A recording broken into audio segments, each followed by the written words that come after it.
So in your roundhouses, did many families live together? In our villages, there was many villages. So the surviving Muwekma tribe consists of 10 core families that make up the Muwekma Ohlone, but that stem from the surviving villages from San Francisco all the way up here. And so we've been together. We've come together because of the mission system. So we've always been, we got put together like cattle.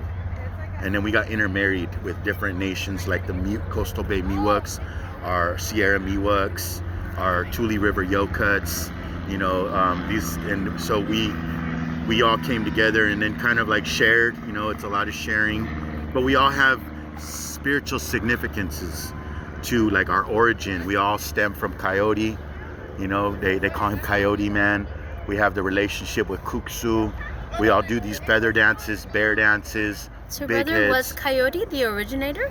Was he the creator? He was our creator. That's our creator here. Coyote. Can you tell us the story? Is that allowed? Yeah. Okay. No, it's a beautiful story.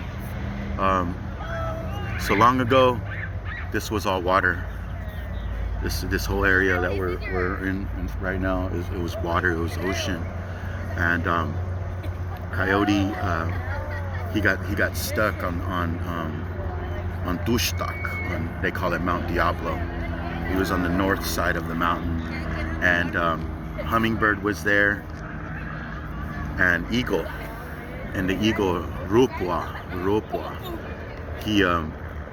he had this relationship with him. I don't even know to understand if this spirit was, what it was, the duality of what they were, man, woman. It was just the spirit. And they made a relationship. And so he sat there. He sat on the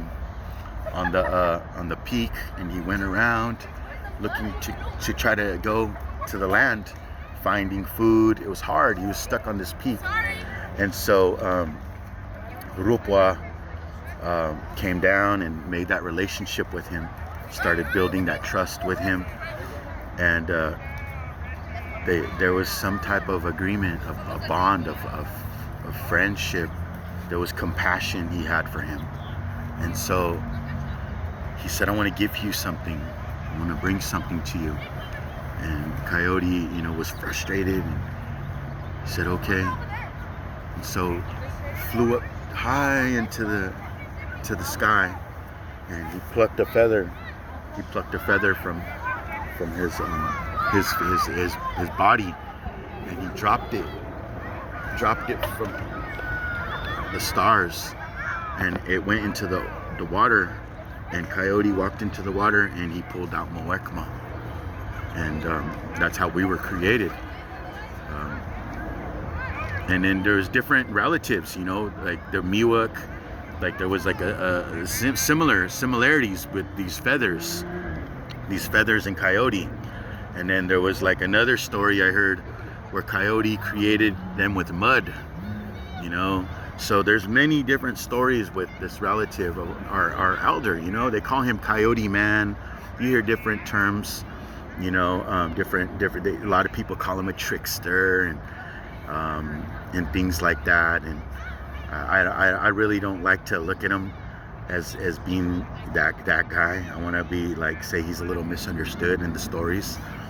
Just because of his strong characteristics, pride. He was a very proud warrior, but he was a shapeshifter. He wasn't. That's why they call him Coyote Man, is because he can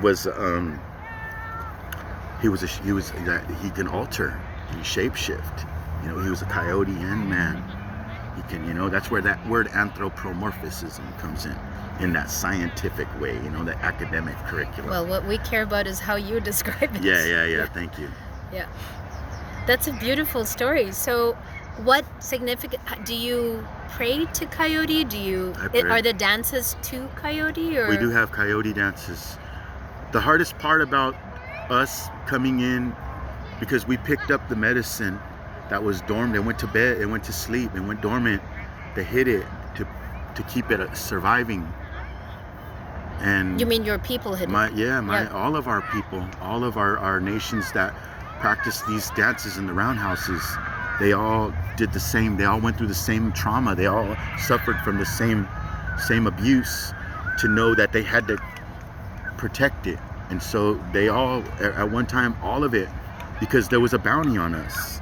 You know, you have Leland Stanford, you have Peter Burnett, you know, who issued these acts of extermination, and they were funded by the U.S. government, and California went into debt because at that time these dances were like symbols of revolution, of revolts, and this empowered us to keep us, you know, because we interacted with these spirits. It's our obligation to protect the homeland.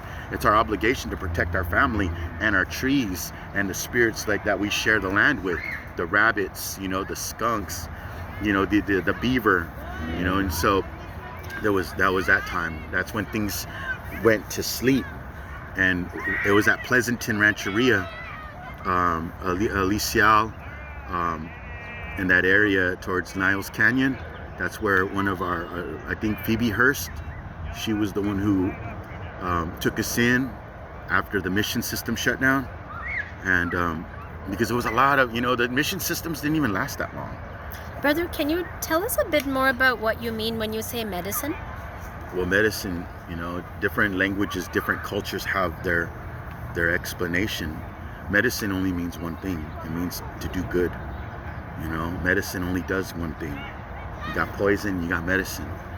You know what I mean? Those are two different. It's alchemy. However you want to express the understandings towards here, or here, or here, or here, or here. You know, you receive it. You receive it, and it works here, and it takes care of you. So that term medicine, you know, it could be definitely taken into, you know, a different way. But for us as Native people, indigenous community, we look at it as only as something that's helping us. And your dances are medicine? Yeah, our people are medicine. We are the medicine. We are the medicine. So it's not just the dances that are the medicine. That's our way. Our dances are our way of life. So it's not really genuinely a medicine. It's us who are the medicine that dance for our people, to heal our people. And we found back these ways from these relatives who carry those medicines, who protect those sacreds. It's protecting sacred, you know, it's that way of life for us. But dancing is an important part of your medicine? It's always been. It's always been the ways, our dances. We did ceremonies for everything. Coming of age, new beginnings, woman coming of age into her transition, the putting up the lodge, burning down the tule, you know, the fire burns, you know. What's the tule? The tule reed, it's the reed that grows along the water line. And we're tule people because we are canoe people. So we made our basketry, you know, our mats, our tule huts, you know, you can find it everywhere. Tule is like a universal plant that grows in every area of Earth. Does the old tule still grow? Yes, it's everywhere. You can see it along the water line, Oakland. You can see it in San Francisco. You can see it in El Viso. You can see it in Morgan Hill. Anywhere where there was a water line, now that they're controlled, they're dammed them up. You know, those relatives still remember. They have that genetic ancestral memory to the land. So speaking about the land, I'm learning your story a little bit about Coyote, the creator. And obviously that's a connection to land and other living beings. Yes. Can you describe a little bit more about your people's relationship to other living beings, the trees, the plants, animals, how you think about that and how that's important to your people? Well, we understand she gives us life. You know, everything that you see grows from her. That's just a common sense kind of thing, you know, to our common knowledge that we should all understand the critical points of the global impact of industrialization and trying to keep things circulating in their circle of life with us. The damages that we kind of trying to do the revitalization with, like, you got conservatory groups, dulce groups, people who want to just keep it the way it is. But there's also another mechanism that goes with us, is the people who pray to the land, pray with the land. We don't fight for land, we fight because we are the land. You got, your pipeline shutdowns, you got your mineral extractions, the harvesting from the beginning that has been, now we're being harvested because we have every element, metal, liquid in our bones, cells, chromosomes, atoms. There's a energy that we understand, that we live with this balance to this way of our life. It's a sacred balance that we still grow from her,